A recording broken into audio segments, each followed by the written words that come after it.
laser. This PAX update is brought to you by Netflix. Hello, everyone. It is the end of the first day at PAX. We're giving you our thoughts of the things that gave us like strong likes or feels, and stuff. We'll start. Tara, what stood out to you? I got to play Wasteland Kings, which is the new game from Vlambeer. I always have trouble saying that. I don't know why. It's such an easy name. And it's really, really cool, actually. I got to check out a couple games from the Megabooth. I talked to Rami a little bit. The game was conceived basically in a 3-day game jam. So it's really simple. There's basically 2 buttons, shoot and a special power. And the special powers are cool because you don't have to regenerate mana or anything to be able to use them. It's just infinite, basically. And so I played, like, my special power was that I can just turn into a crystal and just be completely impervious to damage whatsoever, but I can't, like, move or anything, you know? So there's sort of a trade-off. What's the style game? I saw some of it too. I mean, is it sort of a combat? I couldn't tell from the one screen that I saw how you're interacting with the game. There's not actually a really, like, clear-cut genre. I think he described it as a roguelike, so it's not completely a roguelike, but it does have that sort of, like, hard difficulty. It's really simple, but it's, like, insanely fun. It's fun in the way that Hotline Miami is really fun. Got it. And it looks very similar also. And also, it has the challenge that Hotline Miami is famous for. Max, what stood out to you? Oh man, I saw some good stuff. I saw Titanfall, which is really, really exciting, and everyone has been talking about it. I can see where they're coming from. So I'm not gonna talk about that because everyone says enough about it. I saw Killer Instinct. I'm gonna be like the dumb guy in the group because I saw Killer Instinct, and I was kind of like wary of it because it is a free-to-play fighting game. Okay, just to check, are you one of those Killer Instinct fans that actually remember playing it? Yeah. Okay. I mean, I go running listening to the Killer Cuts CD, the soundtrack. I still do that. I don't know, but it caters to my stupid inner 9-year-old the same way Mortal Kombat 9 did. And I think it's a really interesting model because it's kind of similar to how you know how like League of Legends or different MOBAs do it, where it's like you can have there's a free character who rotates. You know, it's like, and if you want the one that you want, you got to buy them, and the costumes and all that stuff is extra, which is cool because if it's a casual fighter. But what's cool is if you want to buy all 8 characters, it's $20, and $20 for a next gen fighting game is like, that's when you process that, I think that's pretty cool. Also saw the new Pokemon.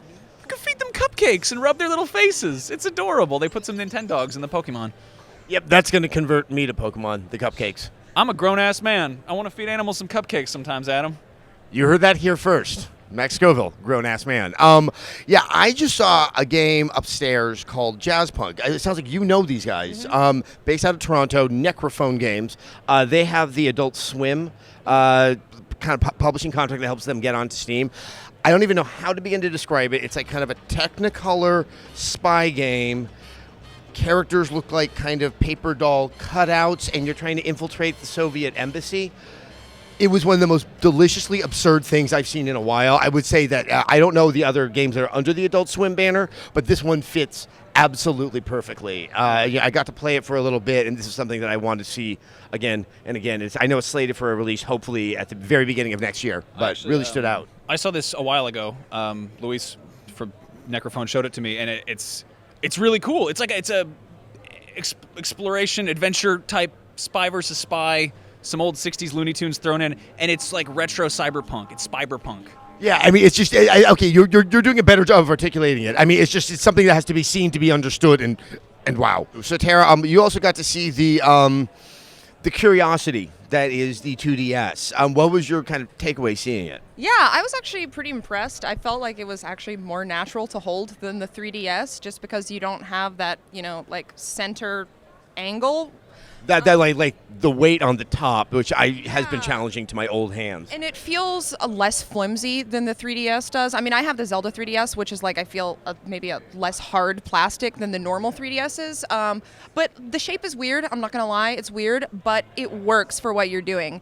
And one of my big concerns with it was being able to put it in my purse, because there's no way to close it. But they're going to be releasing a little neoprene case with it when it launches. So like, the thing is, it's good, but for $40 more you can just buy a 3DS, and it can do all of the things that the 3DS can do functionally, and it can play all of the 3DS games. So I don't necessarily see a purpose in it, but I'm sure that there are some people out there who don't give a shit about the 3DS, and right here. It's because there's a lot of 7-year-olds out there who want to play the game where you take the cupcakes and feed them to the Pokemon, because it comes out the same day as Pokemon. It's $130. You put it next to the new Pokemon. The kid who's had the DS for so long, and the parents don't want to upgrade. I also think that there might be something aspirational about it. Once again, for a very young kid, 'cause it looks like a tablet. That's what mommy and daddy have. I'm coming around to start seeing the logic into thinking of this, but It's always good for kids to have things with fewer moving parts, I think. So in that regard, it's probably better for kids, yeah. 2DS, not a choking hazard.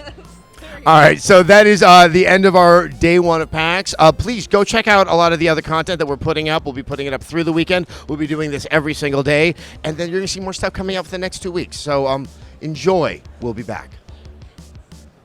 Let's take a moment and thank our sponsor, Netflix.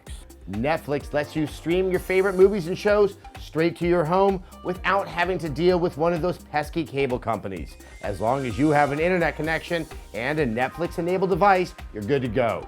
You can support Rev 3 games and sign up for a free trial membership by heading to netflix.com/Rev3Games.